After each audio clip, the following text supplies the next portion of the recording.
Shalom. I'm Gladys, and today I will be reading from the Tree of Life version of Joshua chapter 9 through 11.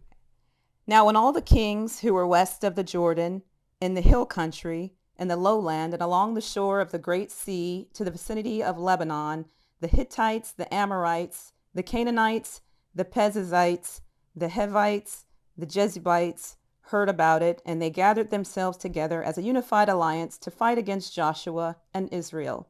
But when the inhabitants of Gibeon heard what Joshua had done to Jericho and Ai, they acted craftily. They went and traveled as ambassadors, took worn-out sacks for their donkeys and worn-out wineskins, cracked and patched up, along with worn-out patched-up sandals on their feet and worn-out clothes on them. All the bread of their provision was dry and had become crumbly. Then they went to Joshua in the camp of Gilgal and said to him and to the men of Israel, "We have come from a far country, so now make a treaty covenant with us." Then the men of Israel said to the Hivites, "Perhaps you are living among us. How then should we make a covenant with you?" But they said to Joshua, "We are your servants." Then Joshua asked them, "Who are you? Where do you come from?"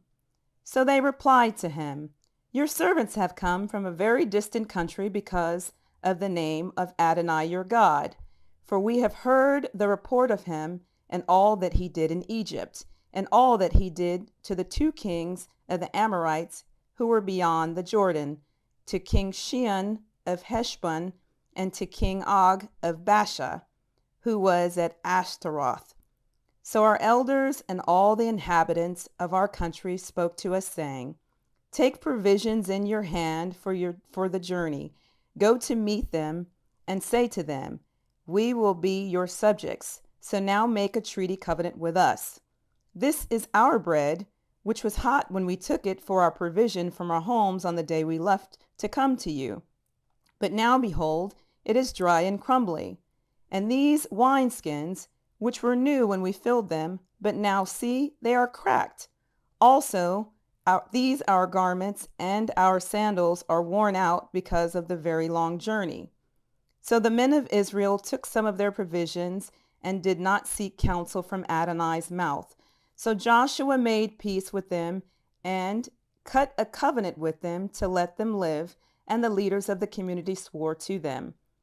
But it came about at the end of 3 days, after they had cut a covenant with them, they heard that they were their neighbors and were living among them.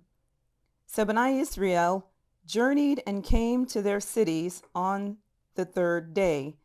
Now their cities were Gibeon, Shephriah, Beeroth, Kiriath, Jearim, but Bnei Israel did not strike them, because the leaders of the community had sworn to them by Adonai, God of Israel. Then the entire community murmured against the leaders, but all the leaders answered the entire community, We have sworn to them by Adonai, God of Israel, so now we cannot touch them. This is what we will do to them. We will let them live, lest wrath be upon us because of the oath which we swore to them. Yes, let them live, the leader said further, but let them chop wood and draw water for the entire community. So the leaders decreed concerning them. Then Joshua summoned them, and he spoke to them, saying, Why have you deceived us, saying, We are very far from you, when you are living among us? Now therefore you are cursed, and you will never cease to be servants, wood choppers, and water carriers for the house of my God. So they answered Joshua and said, It was because your servants were clearly told that Adonai your God had commanded his servant Moses to give you all the land and to destroy all the inhabitants of the land before you. So we were very afraid for our lives because of you. And so we did this. Now behold, we are in your hand. Whatever seems good and right in your eyes to do to us, do. Thus he did to them, delivering them from the hand of Bnei Israel, so they did not slay them. On that day Joshua made them wood choppers and water carriers for the community, and for the altar of Adonai in the place which he would choose. So it is to this day.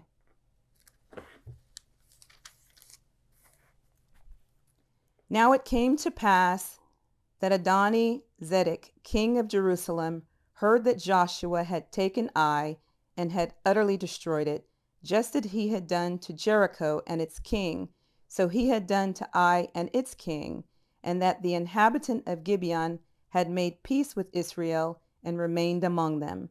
So he feared greatly, because Gibeon was a large city, as one of the royal cities, in fact, larger than Ai, and all its men were mighty.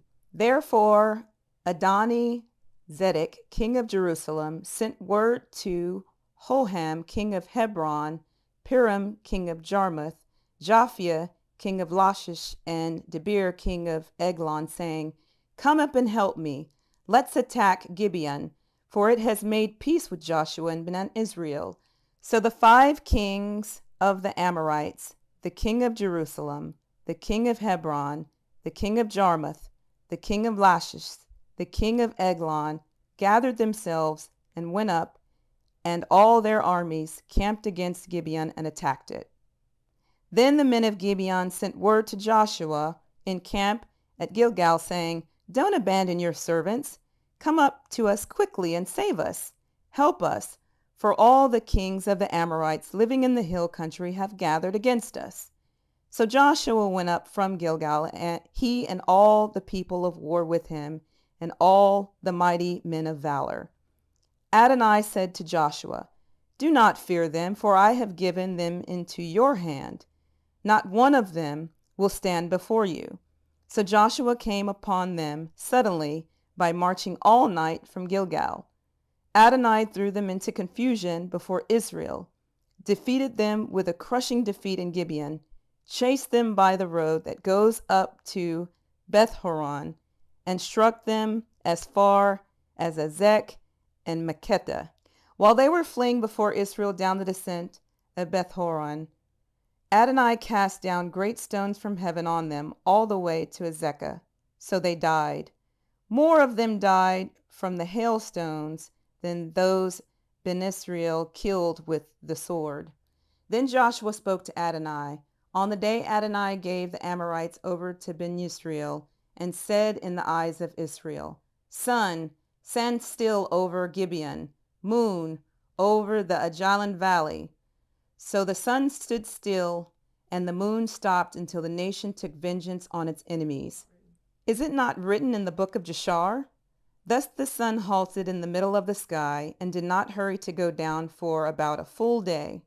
There was no day like that before it or after it, when Adonai listened to the voice of a man, for Adonai fought for Israel.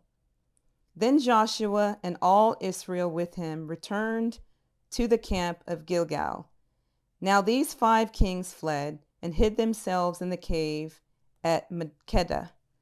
So it was reported to Joshua, The 5 kings are found hidden in the cave at Makkedah. Joshua said, Roll large stones unto the mouth of the cave, assign men over it to guard them, but don't stay there yourselves. Chase after your enemies and attack them at the rear. Don't let them enter their cities, for Adonai your God has given them into your hand. So it was that Joshua and Bnei Israel finished striking them with a very great slaughter until they were wiped out, though some of their survivors escaped into the fortified cities. Then all the people returned safely to Joshua in the camp at Makkedah. No one dared sharpen his tongue against Bnei Israel. Then Joshua said, Open the mouth of the cave and bring out those 5 kings to me from the cave. So they did so, and brought out those 5 kings to him from the cave, the kings of Jerusalem, Hebron, Jarmuth, Lachish, and Eglon. When they brought out those kings to Joshua, Joshua summoned all the men of Israel and said to the chiefs of the men of war who had gone with him, Come forward and put your feet on the necks of these kings. So they came forward and put their feet on their necks. Then Joshua said to them, Never fear or be dismayed. Hazak, be strong, for thus will Adonai do to all your enemies whom you will fight. After this, Joshua struck them and put them to death. Then hang them on 5 trees. And they remained hanging on the trees until evening. It came about at sunset when Joshua commanded that they be taken down from the trees and thrown into the cave where they had hidden themselves. Then they placed large stones at the mouth of the cave, which are there to this very day. On that day, Joshua captured Makkedah and struck it and its king with the edge of the sword, putting it and every single soul in it under a ban of destruction, leaving no survivors. So he did to the king of Makkedah as he had done to the king of Jericho. Then Joshua and all Israel with him passed on from Makkedah to Libnah and fought against Libnah. Adonai also gave it with its king into the hand of Israel. So he struck it and every single soul in it with the edge of the sword, leaving no survivors in it. So he did to its king as he had done to the king of Jericho. Then Joshua and all Israel with him passed on from Libnah to Lachish, camped against it and fought against it. Adonai delivered Lachish into the hand of Israel, so he captured it on the 2nd day and struck it and every single soul in it with the edge of the sword, just as he had done to Libnah. When Horam, king of Horam, king of Gezer, came up to help Lachish, but Joshua defeated him and his people until he had left him no survivors. Then Joshua and all Israel with him passed on from Lachish to Eglon, camped against it and fought against it. They captured it on that day and struck it and every single soul in it with the edge of the sword, putting them under the ban that day, just as he had done to Lachish. Then Joshua and all Israel with him went up from Eglon to Hebron, and they fought against it.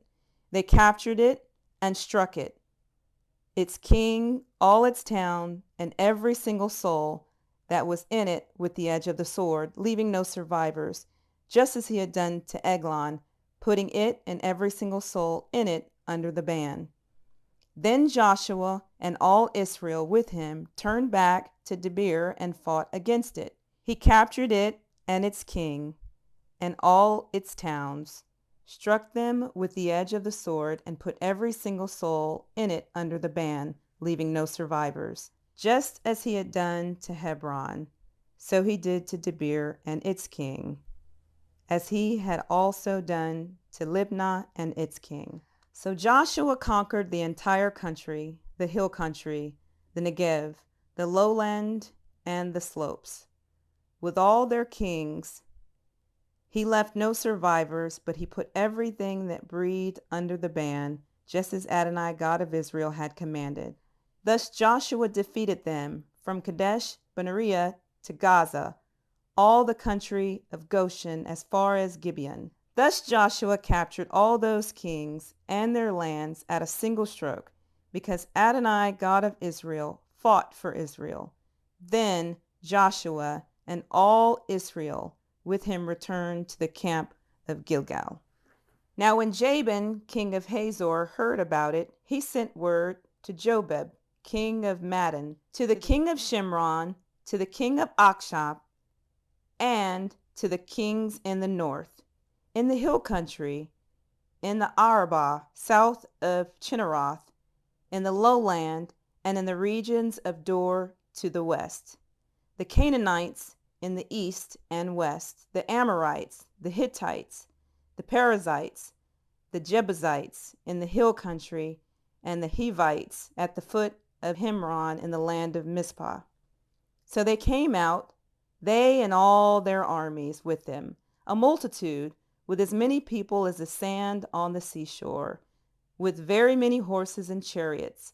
All these kings joined forces, came and camped together at the waters of Merom to fight with Israel. But Adonai said to Joshua, "Do not be afraid because of them, for tomorrow at this time I will give all of them slain before Israel. You are to hamstring those horses and burn their chariots with fire. So Joshua and all the people of war with him attacked them suddenly at the waters of Merom and fell upon them. So Joshua and all the people of war with him attacked them suddenly at the waters of Merom and fell upon them. Then Adonai gave them into the hand of Israel. So they defeated them and chased them as far as Great Zidon and Misrephoth-maim, and up the valley as Mizpeth eastward. They struck them down until they left them no survivors. Joshua did to them as Adonai had instructed him. He hamstrung their horses and burnt their chariots with fire. At that time, Joshua turned back and captured Hazor and struck its king with the sword, because Hazor had formerly been the head of all those kingdoms. They struck down every single soul in it with the edge of the sword, putting them to the ban. There was none left that breathed after he burnt Hazor with fire. Thus Joshua captured all the cities of those kings and all their kings, and he struck them with the edge of the sword, putting them to the ban, just as Moses, the servant of Adonai, had commanded. But as for the cities that stood on their mounds, Israel did not burn any of them, except Hazor alone, which Joshua did burn. All the spoil of the cities and the cattle Bnei Israel took as their plunder, but they struck down every person with the edge of the sword until they had destroyed them, not sparing anyone who breathed. Just as Adonai had commanded Moses his servant, so Moses commanded Joshua, and so Joshua did. He left nothing undone of all that Adonai had commanded Moses. So Joshua captured all this land, the hill country, the Negev, all the land of Goshen, the lowland, the Arabah, the hill country of Israel, and its lowland, from the Mount Halak that ascends to Seir all the way to Baal-gad, the valley of Lebanon, at the foot of Mount Hermon. He captured all the kings, struck them down, and put them to death. For a long time Joshua made war with all those kings. There was not a city that made peace with Bnei Israel except the Hivites, who inhabited Gibeon. All the rest they took in battle. For it was of Adonai to harden their hearts to encounter Israel in battle, that they might be put to the ban, that they might receive no mercy, in order to destroy them as Adonai had commanded Moses. At that time Joshua went and cut off the Anakim from the hill country, from Hebron, Debir, Anab, and from the entire hill country of Judah, and from the entire hill country of Israel. Joshua put a ban on them with their cities. There was none of the Anakim left in the land of Bnei Israel, except some were left in Gaza, Gath, and Ashdod. So Joshua captured the whole country according to all that Adonai had spoken to Moses, and Joshua gave it for an inheritance to Israel according to their divisions by their tribes. Then the land had rest from war.